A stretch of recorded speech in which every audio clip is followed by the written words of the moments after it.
From reporting for the UFC and appearing on The Apprentice to running a vintage sourcing business, her resume is packed. Heidi Androl is here, a broadcaster, storyteller, and founder of Handpicked by Heidi, joins us now. You're in Des Moines and you reached out, and I'm so glad you did because you have a fascinating story.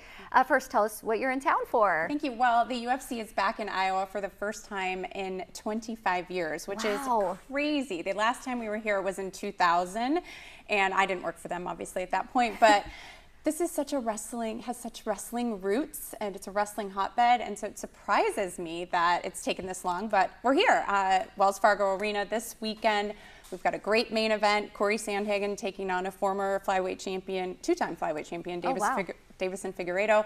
We've also got a couple hometown guys. We've got Jeremy Stevens returning to the UFC, and he's from right here in Des Moines. So if you have someone to root for. And then Ryan Loder, he wrestled at UNI, and he told me this morning, in fact, he All-Americaned at Wells Fargo Arena 11 years ago, and he's fighting in the UFC now. So a big weekend here in Des Moines.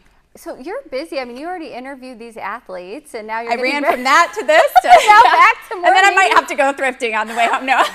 I know, you're like, I saw these stores when I came here. Okay, well, so we're so glad you're here to share all that, because you're right, we do have a big wrestling community. How do you prepare for all these different sports things too, by the way, and to report on that and to know all these different stories and statistics? Well, Megan, you know, I mean, you do a little research, but you know, I've been doing this so long. It's scary to say it out loud now. Almost 18 years broadcasting, which makes me feel really old. I need my I'm right there. I'm older, so. No, but it's great. I mean, obviously, the more you do it, the more comfortable you are. The more I've gotten to know these individuals. Like, a lot of people always ask me, like, UFC, oh, that seems like scary. And I have to say, like, these are modern day gladiators, yes, but they're also fathers and teachers and young kids with dreams. And there's no better story than a fighter's story. So my job is to pull that story out and I get to pull that story out, and I get to share these monumental moments in individuals' lives and be the conduit to share it with the world. So it's so special. And it's a full circle moment for you because nearly 20 years ago, you were on this network, NBC, on The Apprentice. I was. And it's re-airing now. It went away. So my husband, when I met him, he'd never even seen it. And my children obviously hadn't seen it. And so it just started re-airing this month on Prime Video. And so it is full circle. I'm like, oh my gosh, I can't believe it's scary. I put my face in my hands watching it over again. And well, it's fun. I love that show. You were telling us, so the video that got you, I guess, maybe selected or at least interviewed for it. Tell us about that. Yeah, so I was not planning to be on The Apprentice. I actually worked in the aerospace business selling filtration systems for turbine engines. And Donald Trump had a fleet. President Donald Trump now had a fleet of S-76 helicopters. It was a hefty commission for me, so I went to try to sell him. And when he said no, I said, okay, well, when you want to save $250,000 a year in maintenance, you call me. And shortly after that, I got a call from Mark Production saying, could you submit a tape and come do a psych test and an IQ test? And I was like, what? So I created this tape, and I showed my negotiation skills at a flea market, because I love, as you mentioned a little bit earlier, I think, I love flea markets. I love vintage. I love antiques. It's been a passion since I was a little girl. So I actually used that on my audition tape. Well, and so here we have a little from your Instagram. Tell us about Handpicked by Heidi. Oh my goodness. There's my little stall at Stars Antique Market in Hermosa Beach, California.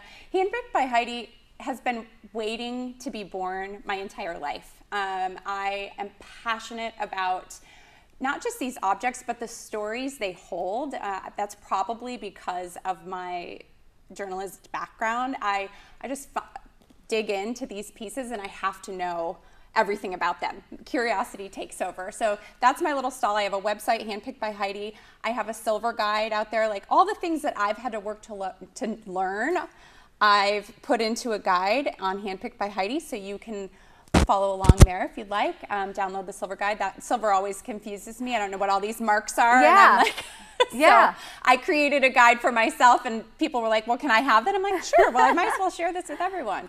So yeah, on handpickedbyheidi.com, which we just launched, I have the Hunt Club, which kind of shows the trophies, right? The big trophies, the best vintage finds I've acquired over the years, the ones that got away, the ones that you wished you had bought.